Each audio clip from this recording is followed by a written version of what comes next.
বছর শেষে শুরু হয়ে গেল আড়ং উইন্টার ওয়ান্ডারল্যান্ড ইভেন্ট ২০২৪। আড়ংয়ের এই ইভেন্টটি কিন্তু খুবই সুন্দর এবং খুবই ভালো লাগার মতো। উইন্টার তো কেবল শুরু হলো এবং আড়ং আমাদের জন্য অনেক হ্যাপিনেস কিছু নিয়ে আসলো। এছাড়া কিন্তু আড়ংয়ের এই ইভেন্টটিতে আরও অনেক অ্যাক্টিভিটিস আছে, যেমন আপনারা অনেক ধরনের ফুড পাচ্ছেন, পিঠা পাচ্ছেন, নকশি কাঁথার একটি শপ পাচ্ছেন, সাথে কিন্তু মজাদার কনসার্ট।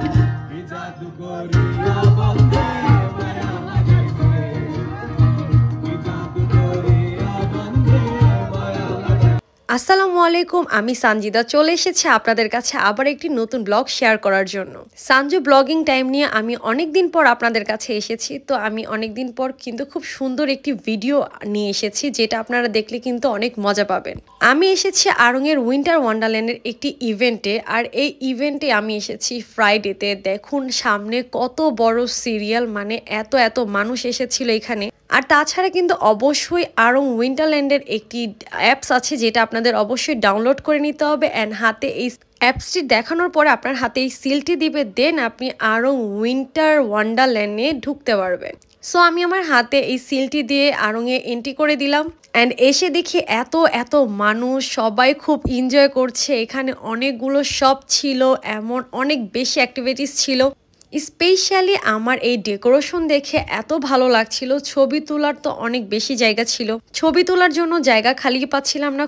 খুব অল্প জায়গায় আমি গিয়ে সিরিয়াল ধরে ছবি তুলছিলাম এবং হেঁটে সব জায়গা দেখছিলাম এখানে কি স্টল বসেছে বা কি আছে। এখানে দেখলাম যে অনেক সুন্দর বসার প্লেসও আছে, যেখানে বসে সবাই খেতে পারবে। অ্যান্ড বাচ্চাদের জন্য কিন্তু প্রিন্টিং এর অনেক বেশি সুন্দর অ্যাক্টিভিটিস ছিল। শুধুই মাত্র বড়দের জন্য কিন্তু ছিল না, এখানে কিন্তু বাচ্চাদেরও জন্য অনেক সুন্দর অ্যাক্টিভিটিস আছে। এমনকি পুরো ফুল ডিসেম্বর মাস জুড়ে এই সবটি ইভেন্টই থাকবে, শুধুই মাত্র বৃহস্পতিবার অ্যান্ড শুক্রবার। এত অ্যাক্টিভিটিসের সাথে কিন্তু আপনারা পাচ্ছেন কনসার্ট, মানে আপনারা আপনাদের পছন্দ ব্র্যান্ডের গান শুনতে পারবেন। আমি এখানে এসে তো পুরো সারপ্রাইজড হয়ে গেলাম, এত মানুষ ছিল, ছবি তোলার মতো জায়গা ছিল না। বাট সবাই অনেক এনজয় করছিল, আমিও খুব এনজয় করছিলাম। আমি খুব শর্ট ভিডিও নিয়ে একটি ব্লগ করেছি, বাট অবশ্যই ফুল ব্লগটি আপনারা দেখবেন, অবশ্যই আপনাদের খুব ভালো লাগবে। আমি কনসার্ট শুরু হওয়ার আগেই চলে এসেছিলাম, মানে সব কিছু সেট আপ করছিল, সিঙ্গাররা উপরে উঠবে এর আগে আমি এখানে চলে এসেছি। আর ফ্রাইডেতে এত বেশি ঠান্ডা ছিল, তখন আমরা সবাই ঠান্ডায় কাঁপতেছিলাম। আর আমি গরম মোমো দেখে বলতেছিলাম এই ঠান্ডার মধ্যে তো মোমো খেতেই হবে।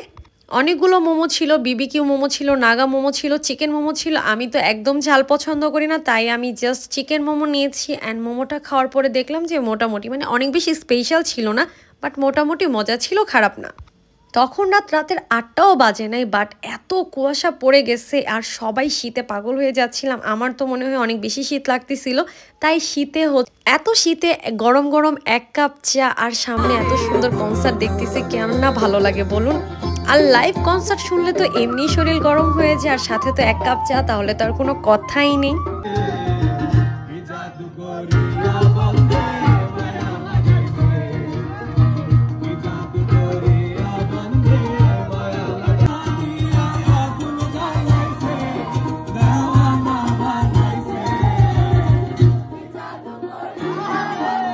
দেখলেনি তো আমি কতটা এনজয় করছিলাম। তারপরে হচ্ছে আমার কাজিনের সাথে সাডেন দেখা, মানে ও যে গিয়েছিল আমি জানতাম না, আমি গিয়েছিলাম ও জানতো না। তারপর আমাদের দুজনের দেখা হয়ে গেল, আমরা দুজন কিছু ছবি আর একটু ভিডিও করে নিলাম।